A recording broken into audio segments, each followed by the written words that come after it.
हज़रत आमस का इरशाद है कि उनके ख़ानदान की किसी लड़की से किसी जिन्न ने शादी कर ली थी, और एक रिवायत में यह भी है कि वह उस शादी में शरीक भी हुए थे। इससे मालूम होता है कि उनके नज़दीक जिन्नात से निकाह करना जायज़ है, क्योंकि अगर हराम होता तो आप क्यों शरीक होते। जाहिद आमा कहा करते थे कि ऐ अल्लाह, मुझे कोई जिन्निया औरत दे दे ताकि उससे निकाह कर लूँ। लोगों ने कहा कि इससे क्या होगा। आपने जवाब दिया कि सफ़र में मेरे साथ रहा करेगी और मेरी रहनुमाई किया करेगी।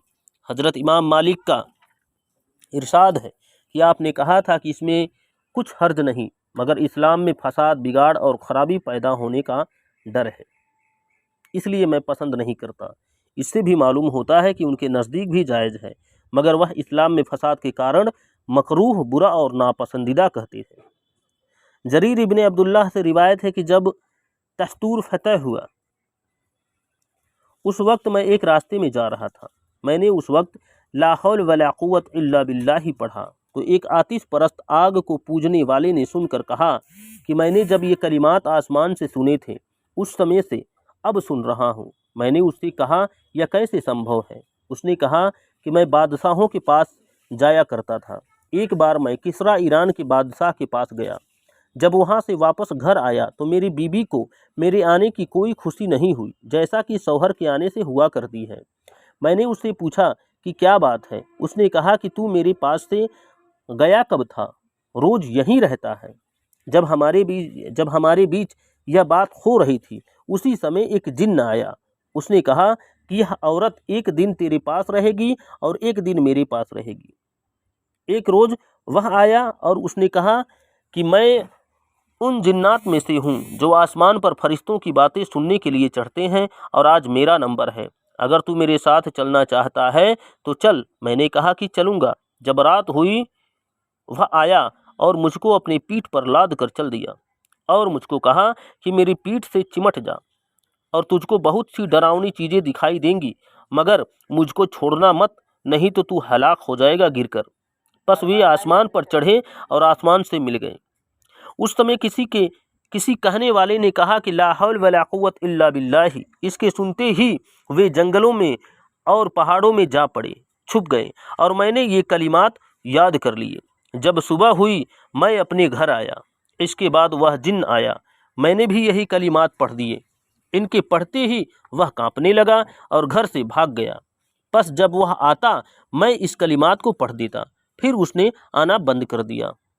इस किस्से से मालूम होता है कि शयातीन इंसान की औरत से छेड़छाड़ करते हैं, और जब यह आदमी चला जाया करता था, जो शैतान उसके शौहर का रूप बनाकर उसकी बीबी के पास रहा करता था। हसन इब्ने हसन फरमाते हैं कि रबिया मुअज़्ज़ की बेटी अज़रा की पोती के पास कोई बात मालूम करने के लिए आया। उन्होंने एक किस्सा सुनाया कि मैं अपनी आरामगाह में बैठी हुई थी कि अचानक मेरे घर की छत फट गई और उसमें से एक काला गधे के रूप का जिन्न जाहिर हुआ। उस जैसा डरावना और बदसूरत मैंने कोई नहीं देखा। बस वह बुरे इरादे से मेरे करीब आने लगा। इसी बीच उसके पीछे से एक छोटा सा पर्चा आया। उसमें लिखा हुआ था कि नेकों की नेक बेटी से छेड़छाड़ हरगिज मत कर। उसको पढ़कर वह वापस चला गया। हसन इब्ने हसन फरमाते हैं कि वह पर्चा उनके पास मौजूद था। उनको अचानक बेहोशी तारी हो गई। उनकी छत में सरसराहट महसूस होने लगी।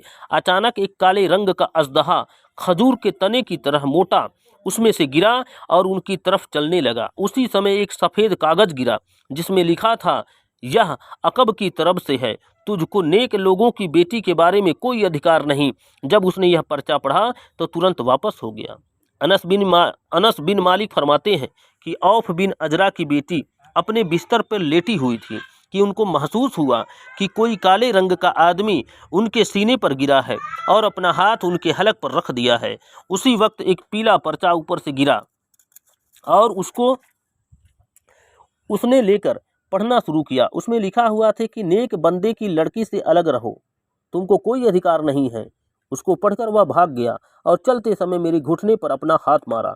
बस वह सूज गया और बकरी के सर की तरह फूल कर मोटा हो गया। मैंने हजरत आयशा रज़ियल्लाहु अन्हा की खिदमत में हाजिर होकर उनको यह किस्सा सुनाया तो उन्होंने फरमाया कि ऐ बेटी, जब तू डरा करे तो अपने कपड़े सही कर लिया कर, इंशाअल्लाह तुझको कोई नुकसान न होगा। अल्लाह ने उनके बाप की वजह से उनकी हिफाजत कर दी, क्योंकि वह बद्र की जंग में शहीद हो गए थे।